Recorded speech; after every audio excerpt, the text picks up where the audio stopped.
So I'm here to tell you what's in your box again, and I'll start by introducing some new things. First of all, we have beech nuts, which are super abundant at the moment. It's what you call a mast year when we have lots of nuts, and they're busy dropping from the trees onto paths and roads all over the place at the moment. We've gathered some of those for you. And then we have white mustard, which is a mustardy leaf.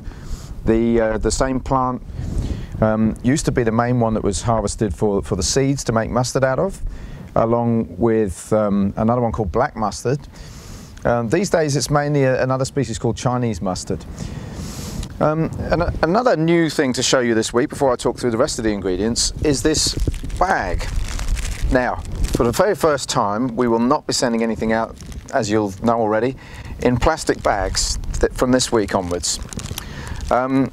This is a kind of modified paper, but there's nothing here but paper. It hasn't got a wax coating or any kind of chemical additions.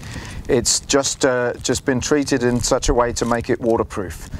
Unfortunately, the sealing of the bag is not sufficient to make it airtight, and that's a problem we've run up against. Hence the detailed instructions in this week's newsletter that tells you really you need to transfer everything into glass jars or something else airtight once you get them.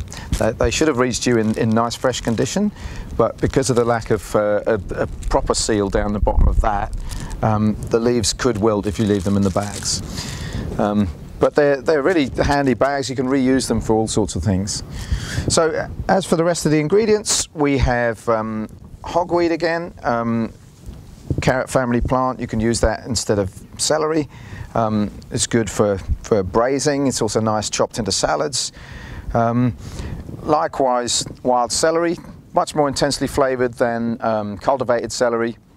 Again, you can chop the stalks into salads instead of cultivated celery, but it's a much stronger flavor. And then the celery leaf is more intense still. You can chop that down and use it like a herb. Now, in fact, along with the dandelion here, we're doing a wild Waldorf salad this week, which will have the beech nuts coated in honey and oil, the wild celery stalks, and the hogweed stalks. So that's all going in one salad, along with the buds and stalks of the charlock flowers. Now we have a couple of recipes for rock samphire this week. The first is a kind of tuna sandwich mix, which will also have some chopped hogweed leaves.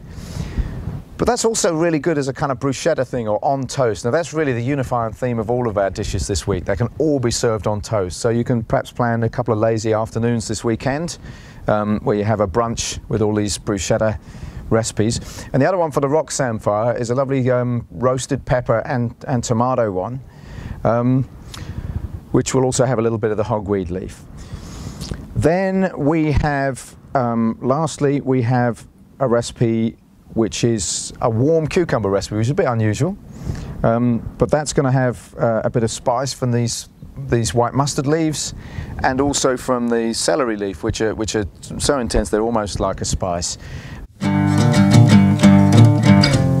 Warbot number 24.